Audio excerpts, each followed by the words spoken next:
CocoWawa Crafts YouTube channel. Again, another week. And yes, last week I couldn't do a video because I was away on a little trip in Spain. So I'm back again doing another video, and honestly I didn't know what to do for this week. So I just thought it would be a good idea to do something that I've done before but with a different garment. So I'm going to do another copycat because it's something that actually my mom asked me to do.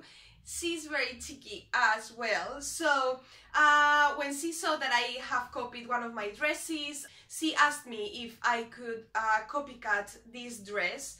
I think you only see a part of this dress from there. It's a very long dress, it's like almost knee length. And it's a very simple dress, actually. It's from a Spanish brand and she loves it. It's for summer and she wanted to have like another two or another one with the same shape.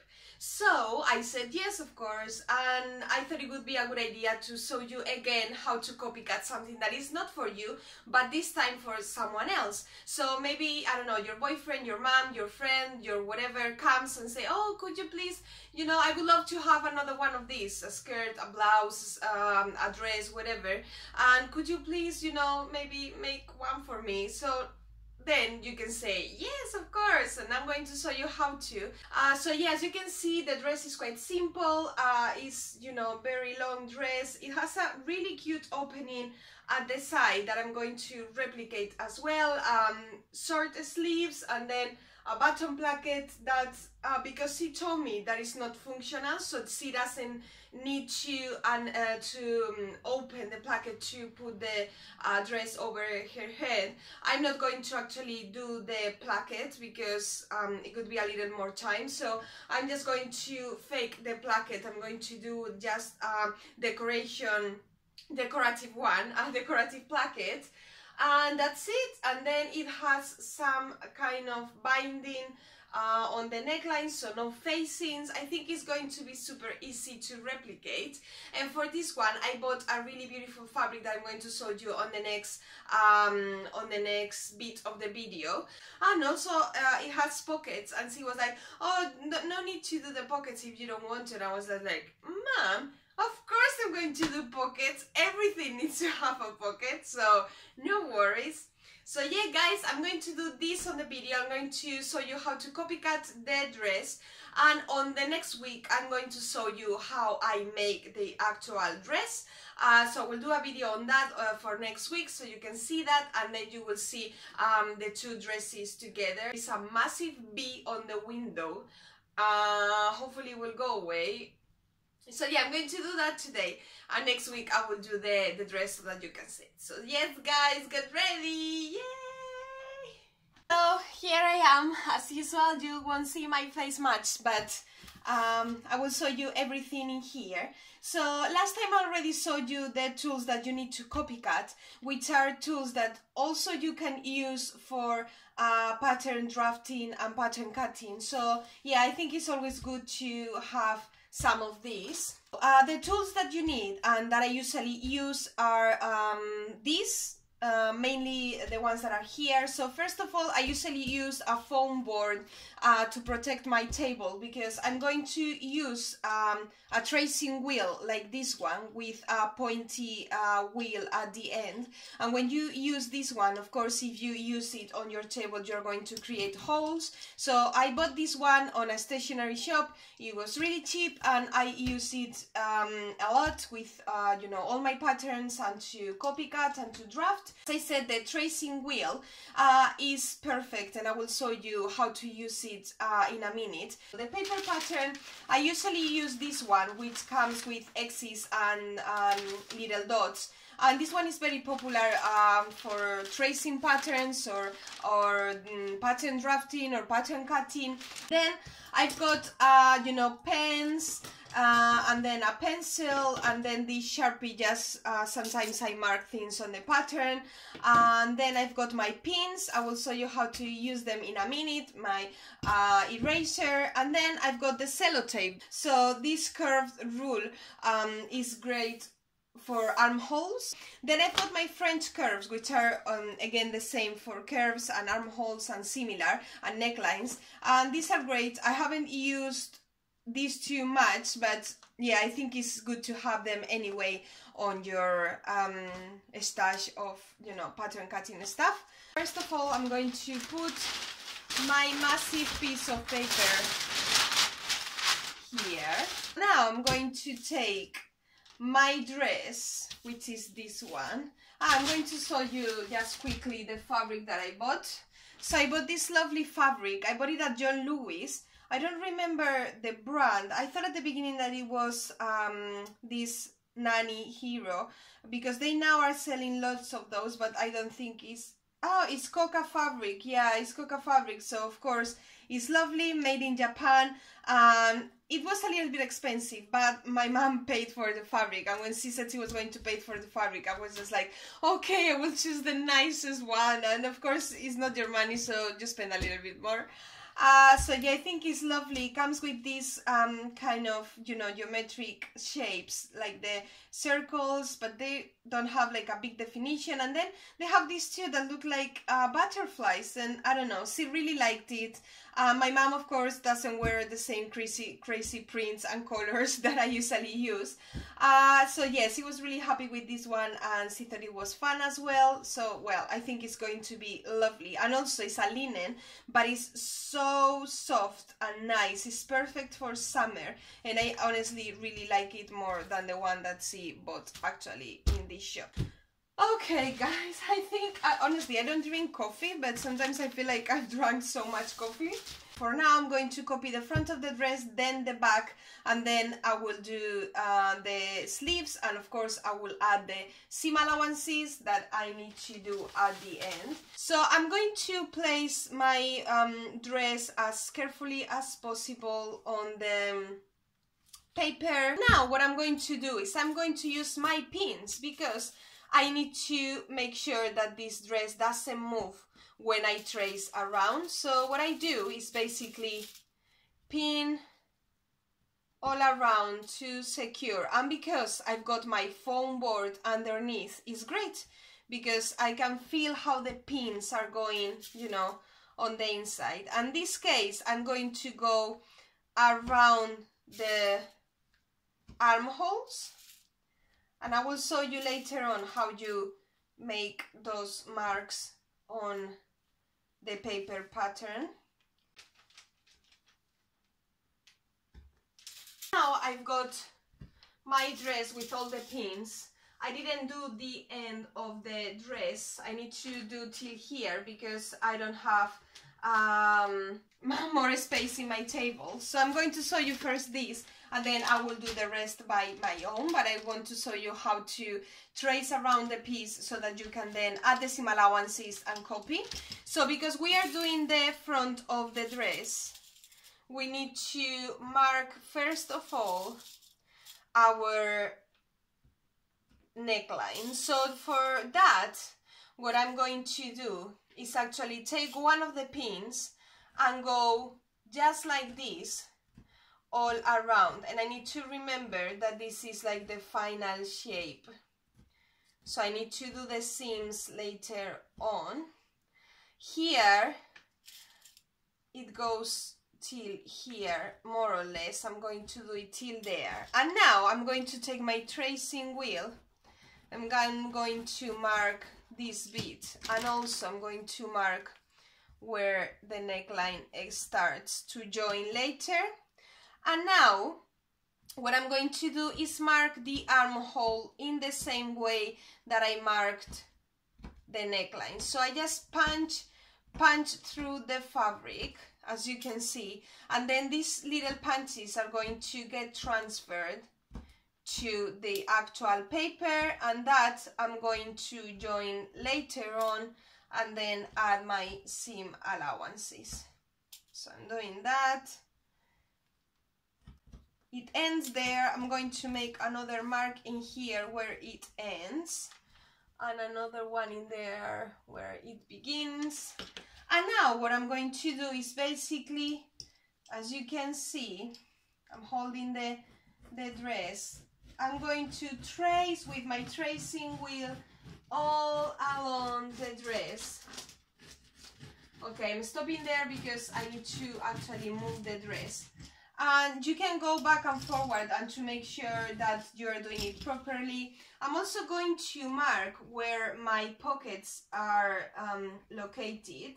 And then I'm going to trace as well in here, because as I said, I'm going to not do the placket as it is all the way here. And now I will do the rest of the dress because I don't have space here, and I will show you later on how the little holes look and how you join them together for the front of the dress. Okay, so now I wanted to show you how the tracing wheel works, and there can you see all the little holes that the tracing wheel has made, and all those holes are around all the shape of the front of the dress. So what I'm going to do now is actually join all those little holes.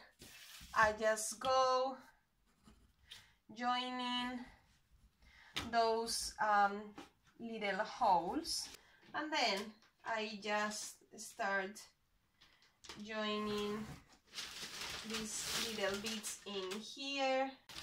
All the front of my dress, I also marked where the opening at the side comes, so that I know where opening on the side where it comes.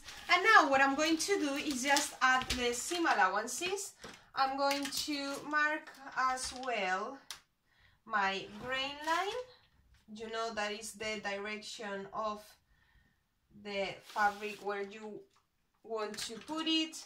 I'm going to mark here that I want to do this on the fold, to remember that is on the fold, so I don't need seams on this side. And now I'm going to start adding my seam allowances, and in this case I'm going to add 1.5.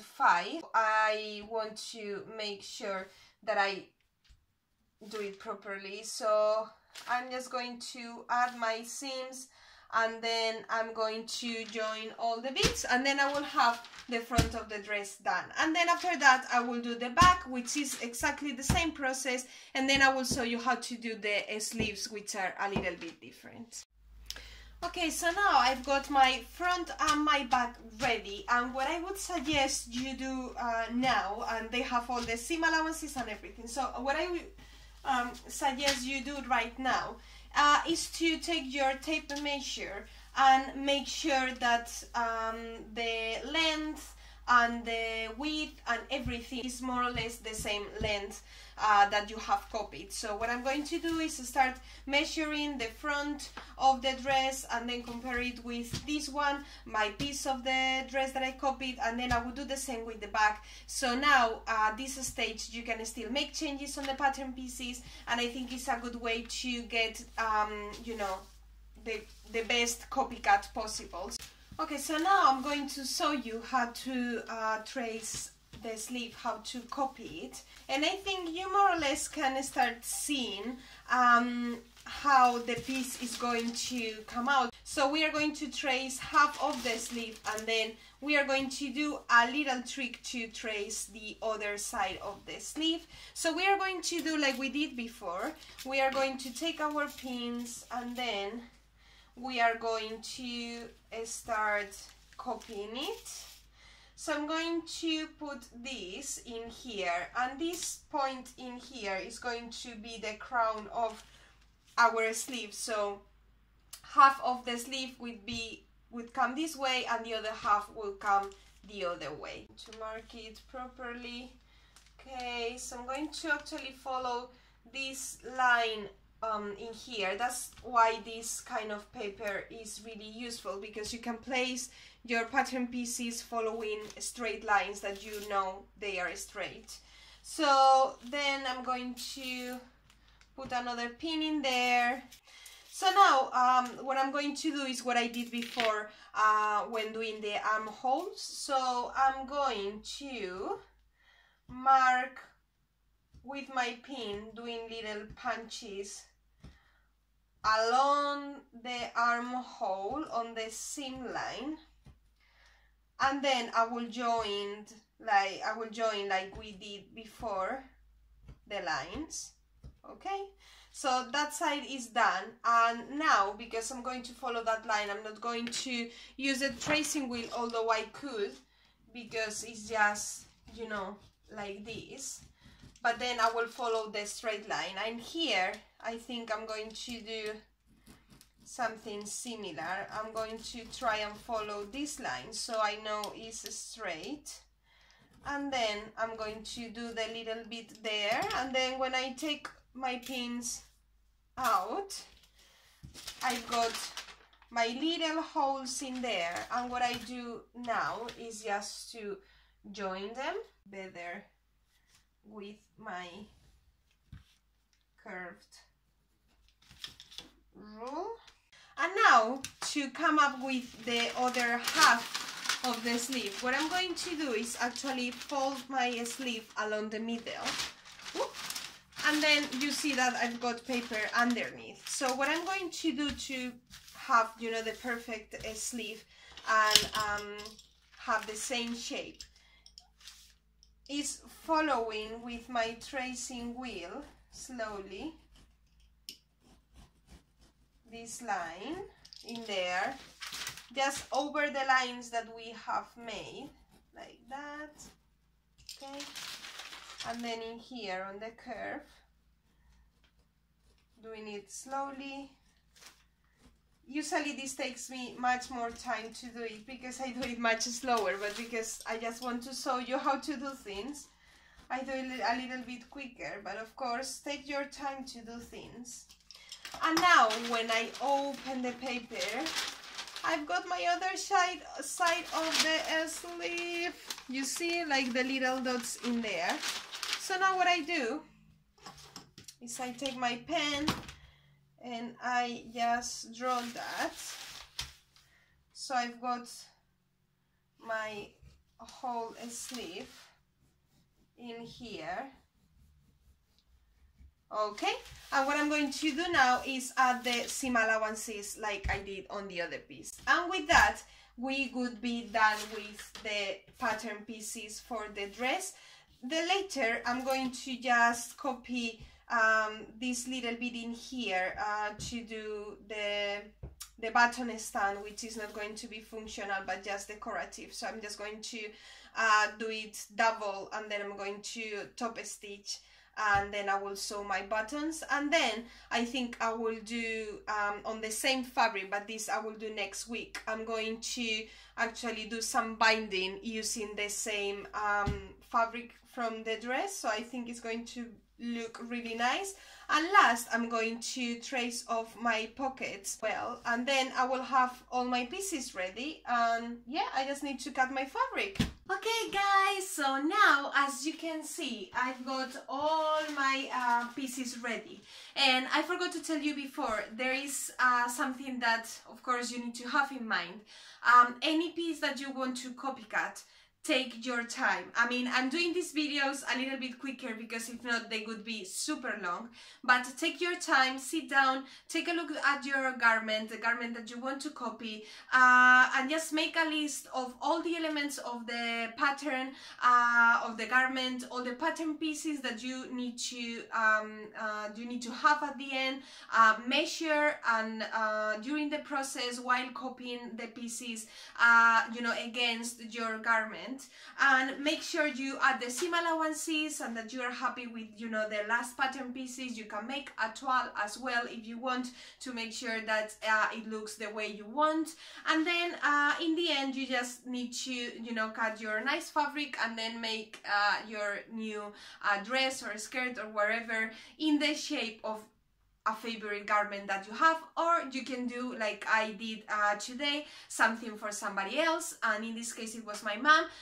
So yes, I've got all my pattern pieces here ready. I've got my pocket, I've got the placket that is going to be just decorative one, and then I've got my sleeve, and then the front and the back of the dress. So I've got everything. I just need to cut on my fabric, which is this one I showed you before. So yes guys, that's it. That's the video for today. Hope you like it. I already told you at the beginning of the video that there is another copycat video that I did some time ago for a dress for myself. I'm going to leave the link below so that you can check that one as well and take a look. And yeah, that's it guys. Hope you like the video. Give me a thumbs up. Let me know if you have tried copycatting your clothes as well, or somebody else's clothes, and I will see you next week with the making the dress, and we can then compare which dress we like most. So yeah, that's it guys. Thanks for watching. Bye.